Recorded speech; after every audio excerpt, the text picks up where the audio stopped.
she reported in that book. And it wasn't. You're a dark, sick person, man. You know that? You're a dark, sick person. Your name was on the byline. And there's some of you that have been covering me. You guys could part. Let me do this. Y'all could depart. Y'all could depart. Some of you have been covering me for 3.5 years. Some of you are so sick and dark, and you're the leader of that. You're one of the most dark writers that I've ever seen in this city. And your personal sick vendetta and the sickness of how you think of oversexualizing a black man, that in the book is stated that there was a sexual action in Borough Hall. That was never in the book. But that's typical of the sickness and the darkness of your sick mind. You're one of the sickest reporters I know. Go to the next question. You're a sick person. WCPS here. What's your reaction to Letitia James getting indicted? I'm going to do the same thing to her what I ask of everyone. Thank you. To a few. On topics. Oh, no. How are you doing? Oh, I miss you, man. Can you walk people through why, someone like David, I can't pronounce his last name, Mazarego, I think that's how you pronounce it. He beat a guy to death just above the J Street Metrotech subway station a couple of days ago. You're here talking about all the steps you're taking to fix this problem, yet you still have attacks like this unfolding in the system and around the system. Why? Yeah, and that's a valid question. But let's be clear. These attacks didn't start January 1st, 2022. Was different from this administration and many administrations. I can go over my days as a transit police officer, my days as a state senator, my days as borough president, as seeing similar cases. The difference here and others is that we said we're not going to sit back and ignore the problem because it's real. And what are we fighting against? We're fighting against state lawmakers that don't seem to understand what involuntary removal means. There are people who need care that don't know they need care. There are people who are going through the revolving door system that are constantly coming back out over and over again. So we're fighting with not only making sure they get the care, but we're fighting with lawmakers. Lawmakers that are not on the ground, riding the subways like I am, and seeing how hard it is to talk a person off the street. And so can I stand here today and say because of Scout and PATH and because of the work we're doing, we're not going to have those incidents? No, I'm not. I can't say that. But what I will tell you is that we're saving lives. When you took 1,000 people off our system and gave them permanent housing, when the 20-something thousand people we spoke with and made sure that we can offer them the housing, everything that's within my control, we're doing. We will have incidents like the one you just mentioned. They will happen in our city until we get serious about it on the state and the city level to stop being afraid to realize that there are people that are walking down streets right now that can't take care of themselves. The mayoralty of the city is incredibly powerful. The ridership surveys the MTA does says riders haven't noticed what you say your statistics are showing. They're still concerned about erratic behavior underground. Your answer said that there's some stuff you can do, but there's a lot of stuff you can't do. We expect the mayor to fix it. How do you sell New Yorkers on this idea the mayor can't fix it? And is that one reason you think your re-election campaign struggled? Well, you said that we're saying we can't fix it. I didn't say that. I said we are making inroads. And when you look at some of the writers' survey, they are saying just the opposite of what you're saying. One way to make riders feel safe, I remember when you were with the Post and I talked about the perception of a reality. If every day people of 8.5 million New Yorkers are hearing about the worst thing that could happen in the city and they're reading about it every day, they're going to walk away with not understanding the results. We can't argue with the facts, Nolan. The crime in the subway system is the lowest in recorded history after 2 years, 2 years of COVID. Thank you, ma'am. And you're right. The lowest. I mean, if the number says something different, we can't stay here. The lowest in recorded history after 2 years of COVID. So why does riders feel as though they're unsafe because they're waking up every day hearing the worst thing that can happen in the subway system of 4.5 million riders, an average of 5 felonies a day with 4.5 million riders. We did our job. My campaign didn't struggle because we fell. My campaign struggled because the story has not been told by the same people that are not telling the story right now. We're doing well. The city is not coming back. The city is back. All I can say is, you're gonna miss me when I'm gone. No, you can't. No, you can't. We heard you. It's good to have you back, man. Missed you. Go ahead. How are you doing? Good, how are you? Good. You just had Curtis Sliwa on the other day for an interview. He opened up with some crime statistics. And he essentially said that New Yorkers don't feel safe and that NYPD he led to the fact that they may be fudging the numbers. For example, if there is someone shoots in the street and, they miss their target but hits a car or something instead, that information is reported. So what do you say to that? And as a former NYPD officer, Mayor, I'd love to hear from you too. Right now, as we stand here in October, we not only have the lowest number of shooting incidents ever, we have smashed the record set in 2018. We are 34 shooting incidents below the lowest ever number recorded in 2018. We record a shooting incident when someone is shot, a person is physically shot. And if the suggestion is that we are some way hiding people with bullet holes in them, I think that's absurd. And listen, and let's be honest about it. Many of you didn't think I could do it. Y'all didn't think I could turn this city around. Thank you, love you too. Yeah, listen, many of you thought, he's just a cop. What does he know about running a city this complicated, our economy, dealing with these crises? You don't want to deal with the fact. More housing in the history of the city. Lowest crime in the history of the city. More jobs. We broke the record 11 times in the history of the city, outpacing the state in reading and math. We have ensured dropped unemployment all across the city, but particularly in the black and brown community. All of these indicators, you didn't think I could do it in 4 years. And so although the numbers, the same numbers you use to judge other mayors, although the numbers are showing my success, you're still talking about how we fudge your numbers. Bond raters just announced the other day, we're going to raise Eric bond again. What is it going to take before you drop your hate and say, listen, the guy did the job. I'm not running anymore. So you don't no longer have to do this whole charade. I turned the city around, folks. Come on.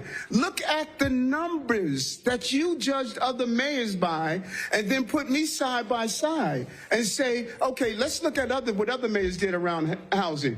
Eric has zoned the city to build more housing than Bloomberg and de Blasio 20 years combined.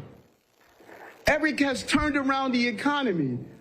Broadway had the best 12 months in recorded history. Crime is at record levels.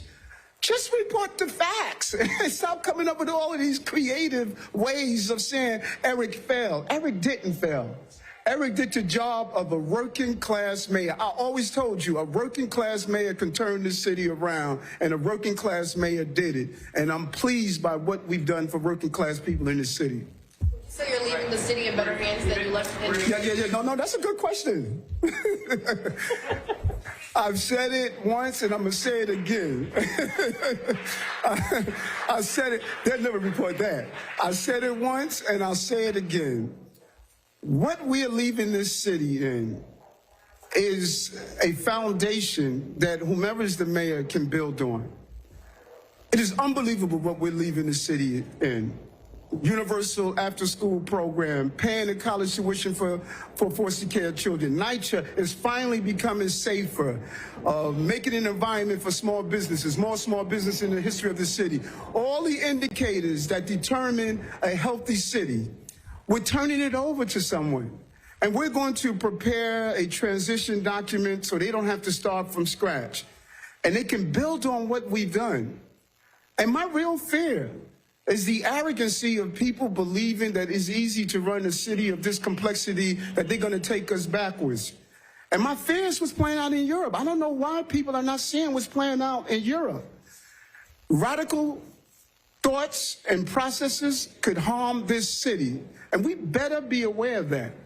We made the city safer. We made it economically strong. We've taken working class people. We need to build on that. Any mayor is going to get a head start. They're not going to inherit COVID like I did. They're not going to inherit migrants and asylum seekers like I did.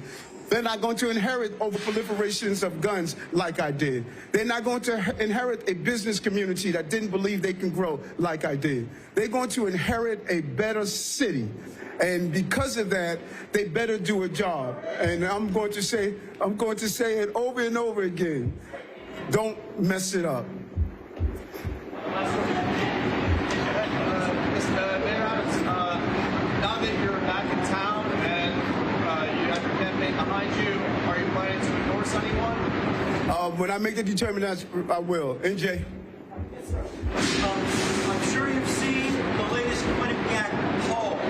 The poll indicates that virtually all of your supporters are now behind Andrew Cuomo.